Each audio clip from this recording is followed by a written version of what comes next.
Hey, what's going on, guys? Welcome back to the GM. It is your guy, Boulanger. Up next on the GM, Ravens versus Browns instant reaction. Let's talk. The Baltimore Ravens lose a hard-fought battle against the Cleveland Browns in Cleveland today, 29-25. But to be honest, I'm not surprised. This game unfolded exactly like I said it would unfold in the pregame video.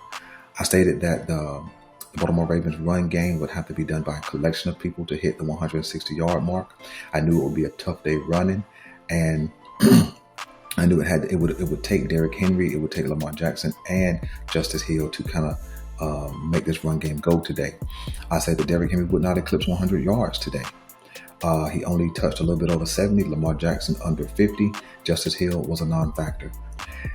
And I guess we could say it was some blocking issues today for sure. I guess we could say it was the play calling a little bit.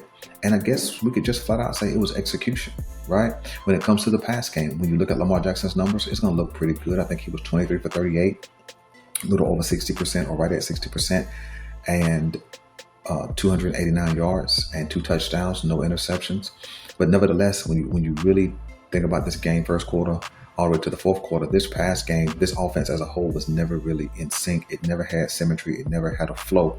And it's kind of what I've been talking about when I talk about they fall into a lull. And that lull can last 2 or 3 drives. Then they'll catch a little bit of heat, go down the field, put some points up, and then they'll fall back into a lull.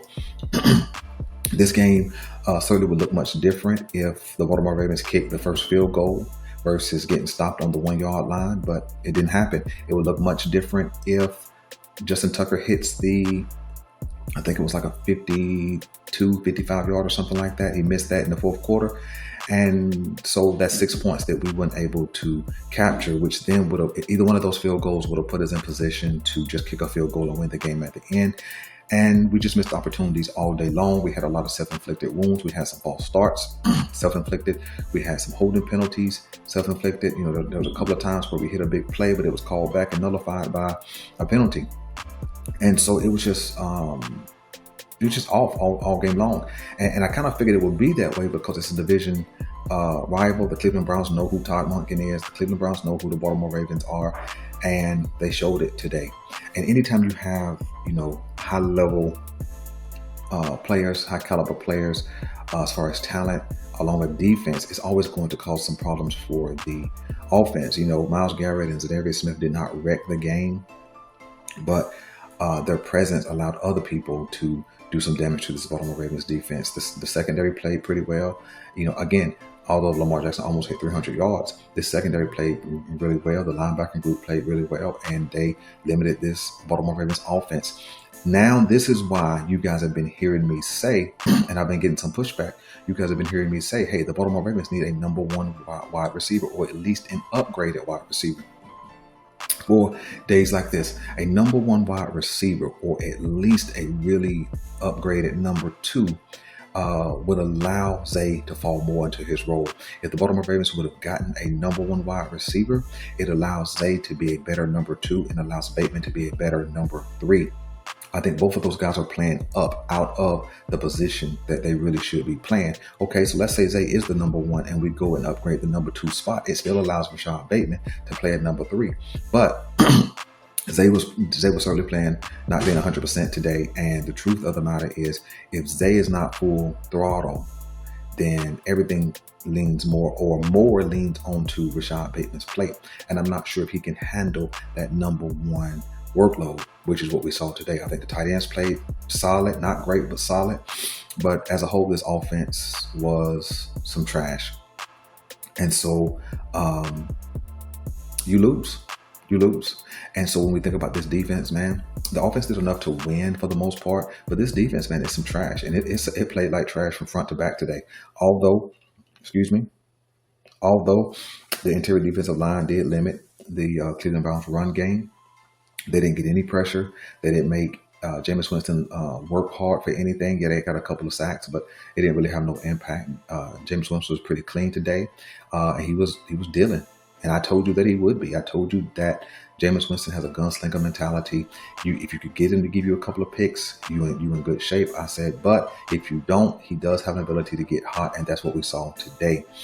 But you know what? Every quarterback, with the exception of Josh Allen, has played us like a Pro Bowl player this year, and and and I think that we have to start being honest with ourselves, right? John Harbaugh made the wrong hire for defensive coordinator.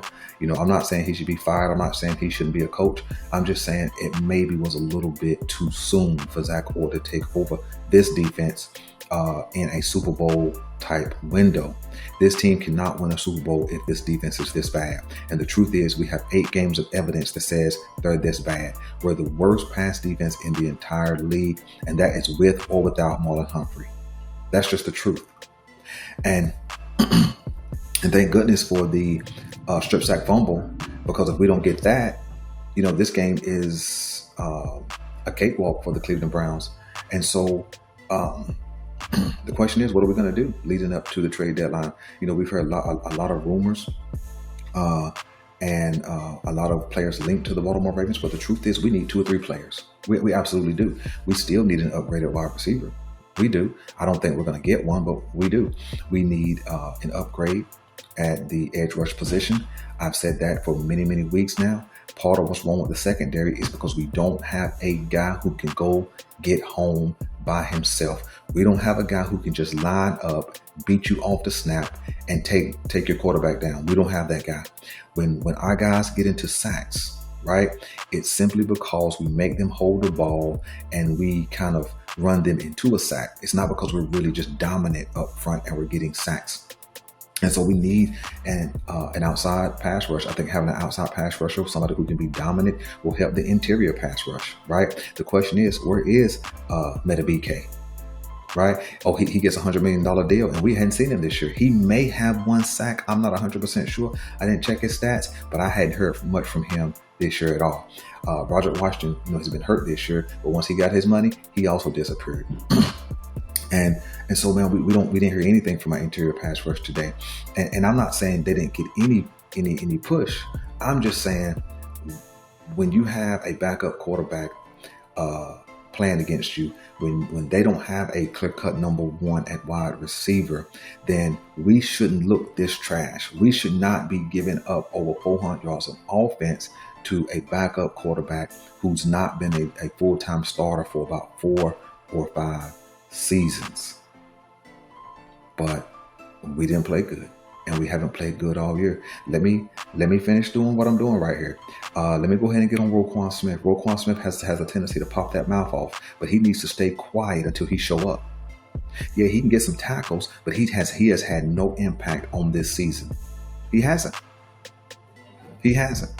Trent Simpson, at some point maybe he will show up and be the Patrick Queen replacement, like we all expected him to be. He has all the physical traits.